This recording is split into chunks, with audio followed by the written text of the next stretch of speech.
10 objections, 10 blocages psychologiques qui vous empêchent, peut-être, mais malheureusement, de vous lancer en immobilier. Je voudrais qu'on parle de ça ensemble dans cette vidéo. C'est parti.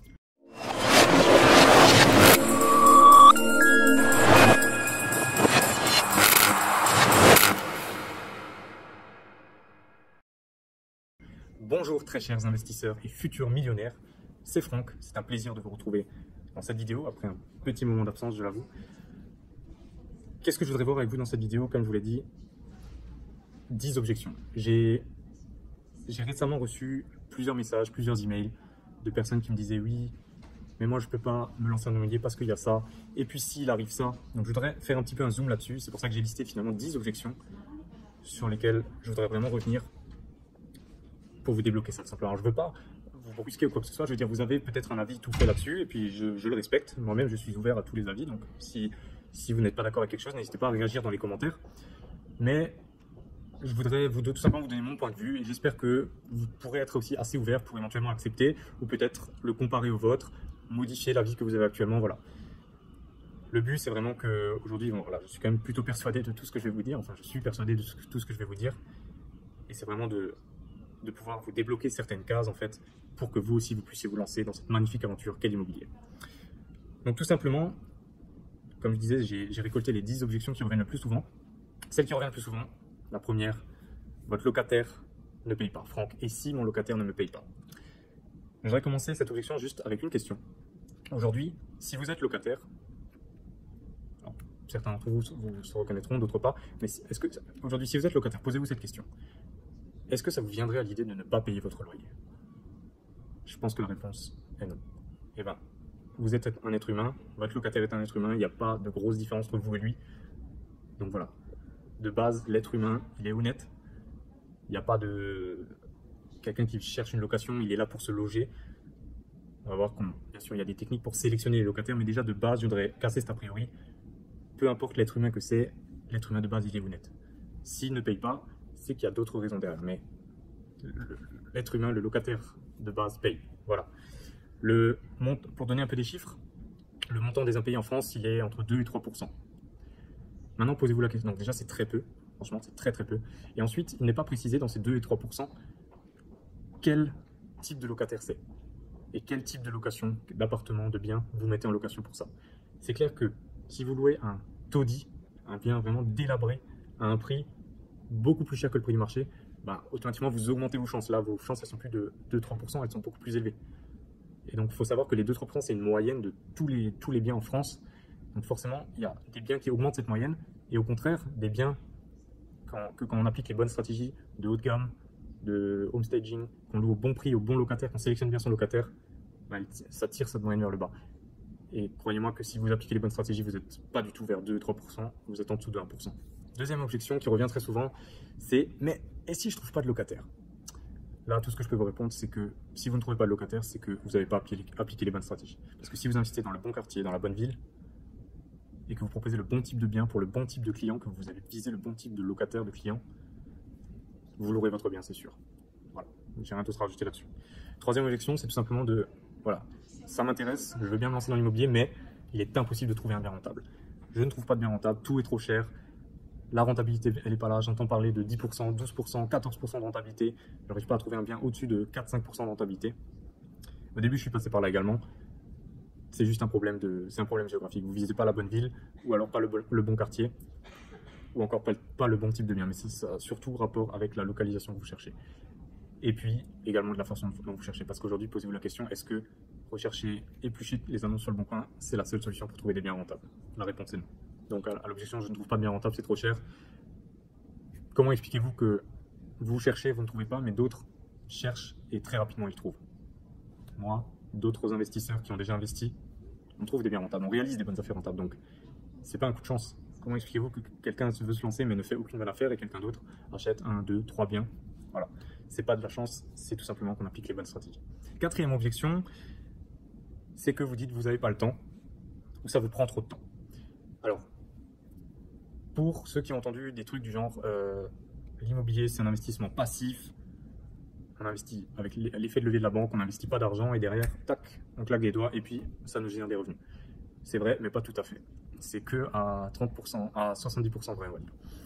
C'est vrai que l'immobilier est un revenu plutôt passif. Une fois que vous l'avez en place, c'est quelque chose qui court pour vous. Il y a une certaine gestion à mettre en place. Il faut faire les changements de locataires quand ça arrive, voilà. Mais ça reste enfin, c'est relativement peu. Voilà. Quand vous savez bien mettre les choses en place, c'est très facile à gérer et il n'y a pas beaucoup il y a quasiment aucun problème. Maintenant, c'est sûr qu'au moment de rechercher la bonne affaire, de l'acheter, de faire son crédit, de faire les travaux, je ne sais pas, vous imaginez quoi, il y a un certain travail à fournir. L'immobilier, c'est un gros effort à faire au début pour une tranquillité par la suite et un bénéfice par la suite. Si c'était aussi facile, si on claquant des doigts, ben voilà, tout le monde le ferait. C'est la phrase un peu bateau, mais c'est clairement ça. Aujourd'hui, certaines personnes, premièrement, ne connaissent pas les bonnes stratégies, mais tout simplement sont trop feignantes, ne veulent pas se bouger. Désolé, voilà, il n'y a pas de formule magique. Si vous voulez atteindre les objectifs que vous avez en termes d'argent, de liberté, etc., il va falloir se bouger un petit peu, un minimum. Et c'est ça qui est beau avec l'immobilier, c'est qu'on se bouge une fois pour avoir la paix ensuite. Voilà. Donc si vous n'avez pas le temps, je vais dire, posez-vous les bonnes questions. Est-ce que vous préférez ne pas avoir le temps et rester dans la vie où vous êtes actuellement, ou bien vous préférez vous prendre ce temps et puis changer les choses pour avoir plus le temps encore après. Voilà. 5e objection, l'immobilier, c'est réservé aux riches.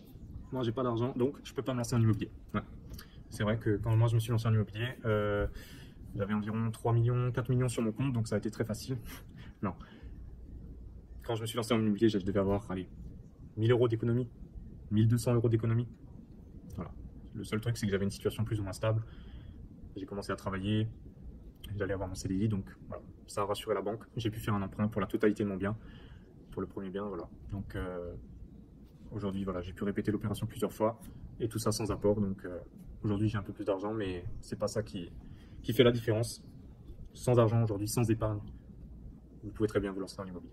6e objection, les locataires vont me casser le logement. Ils vont tout casser, les meubles, les murs, ils vont me péter les vitres. Là encore, ça dépend juste des locataires que vous mettez dedans. La même question que je vous ai posée tout au début. Aujourd'hui, est-ce que ça vous viendrait à l'idée de mettre des coups dans les vitres, mettre des coups dans les meubles? Non.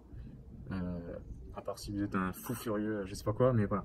C'est pour ça que on met en place des stratégies, on demande une caution, on sélectionne le locataire. Voilà, tout ça. Il y a plusieurs stratégies qui existent, mais qui fait que derrière, on a quand même une certaine garantie pour que même si ça devait arriver un jour, voilà, on puisse se couvrir. Et puis tout ça, ça part encore une fois de la sélection du locataire. Donc ça, il y a des stratégies à appliquer. Les locataires vont casser le logement, oui, peut-être que ça peut arriver un jour. Il y a encore un très peu pourcentage, on va dire, c'est comme les loyers impayés, ça peut impayer un jour. Les loyers impayés, ça peut arriver un jour, excusez-moi.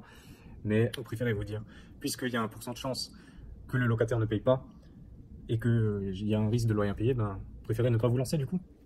Posez-vous cette question. 7e objection, l'immobilier c'est mort, ça fonctionne plus, c'est la crise.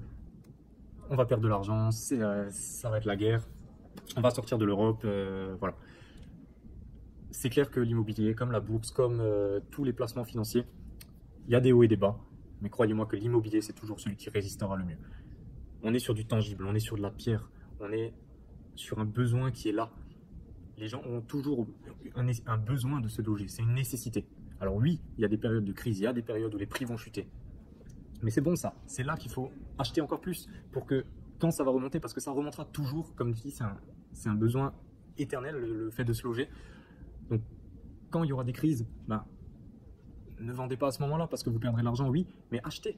Achetez pour que quand ça remontera, vous ferez une plus-value et là vous pourrez revendre éventuellement. Voilà, il y a plein de stratégies à appliquer, mais la crise, de base, c'est pas une mauvaise chose en immobilier. 8e objection, là on est plutôt, pour les 2 prochaines objections, on est plutôt sur les travaux. Des artisans, c'est une objection que je me suis beaucoup pris quand j'avais des personnes au téléphone, etc. C'est que je vais me faire avoir par les artisans. Souvent, c'est souvent les femmes qui m'apportent cette objection. C'est que voilà, ils vont se faire avoir par les travaux parce que voilà, malheureusement, en tant que femme, on n'a pas toujours les mêmes connaissances qu'un homme qui est très travailleur. Alors attention, il y a aussi des hommes qui n'ont qu'une connaissance en travaux. Moi, au tout début, j'avais pas de grandes connaissances en travaux. Mais c'est des choses que voilà, vous pouvez apprendre. Vous pouvez vous faire conseiller, il y a des stratégies encore une fois pour sélectionner, pour tester, pour garantir la bonne réalisation des travaux et le fait que vous ne fassiez pas avoir en termes de prix tout simplement dans un premier temps. Et par rapport à la 9e objection, les artisans ne finiront pas dans les temps. Là aussi en termes de temps, ça rejoint un petit peu celle d'avant, il y a des trucs que vous pouvez mettre en place. Vous pouvez par exemple mettre en place un délai avec votre artisan. Vous disiez ok, vous commencez les travaux au 1er juillet, quand estimez-vous qu'ils seront terminés? Ils seront terminés au 1er octobre. Ok, donc ça nous fait tant et tant. Par contre, si au 1er octobre les travaux ne sont pas terminés, je voudrais une réduction sur le prix de 50 € tous les jours de retard. Et là, croyez-moi que votre artisan, il va se démener pour vous terminer le chantier dans les temps. C'est une des techniques qui est applicable. Donc là encore, avec certaines stratégies, certaines connaissances, c'est un problème qui n'a même plus lieu d'être. Et enfin, dernière et 10e objection, c'est quelque chose que j'ai eu de temps en temps. Je vais me tromper dans tout ce qui est administratif. C'est vrai que ça peut effrayer le notaire, la banque, compromis de vente, acte final, promesse de vente, voilà, tous les différents termes techniques, le fait de mettre un séquestre, qu'est-ce que c'est un séquestre, est-ce que je signe un compromis ou une promesse de vente, est-ce que je prends un crédit amortissable, un crédit in fine, voilà, il y a plein de trucs qui existent, plein de termes, je comprends, mais encore une fois, c'est des choses qui s'apprennent. Et puis ça, franchement, c'est un détail. Ça peut même pas être une objection parce que c'est une procédure qui va avec. C'est comme dans tout. Quand vous voulez nager, ben, vous avez appris à nager avant de nager. On ne vous a pas jeté dans l'eau en disant allez, nage. Vous avez appris, vous aviez des brassards au début pour ne pas couler. Quelqu'un vous a montré les gestes à faire. Et puis peu à peu, ça s'est fait. Et puis voilà, vous avez nagé. C'est exactement pareil en immobilier. Ça s'apprend comme dans tout.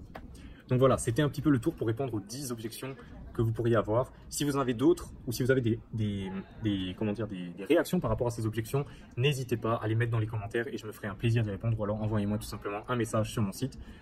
Ou bien voilà. Si maintenant vous êtes enfin convaincu, je l'espère, que l'immobilier, c'est vraiment un moyen de vous enrichir, d'obtenir une certaine liberté financière, géographique, temporelle, de pouvoir quitter votre emploi grâce à ça, de pouvoir, dans un premier temps, créer un deuxième revenu. Voilà, ça a tellement d'avantages l'immobilier. Aujourd'hui, on est en 2019, au moment où je fais cette vidéo, les taux sont historiquement bas. C'est le meilleur moment pour investir en immobilier. Alors bien sûr, les prix étaient moins chers il y a 20 ans, etc. Mais la roue tourne à chaque fois, il y a toujours d'autres avantages. Il y a 20 ans, on avait des prix très bas. Aujourd'hui, on a des taux très bas. Aujourd'hui, c'est l'époque de la rente, c'est l'époque du cash flow. C'est le meilleur moment pour se générer un deuxième revenu grâce à l'immobilier et remplacer le vôtre, si c'est ce que vous voulez, et réaliser tout simplement tous vos rêves. Et c'est ça qui est magnifique dans l'immobilier. Donc si vous voulez aller plus loin, je vous invite à regarder sous la vidéo. Vous avez un lien qui vous permettra de réserver un appel avec moi. On fera un point ensemble sur votre situation et on verra ensemble ce qu'on peut faire. Et si je peux vous aider, eh ben je vous aiderai. Voilà, c'est tout simple. Je vous dis à la prochaine pour une autre vidéo. N'hésitez pas à vous abonner si ce n'est pas encore fait. Et n'oubliez pas la petite cloche. C'était Franck, on se retrouve très vite. Ciao.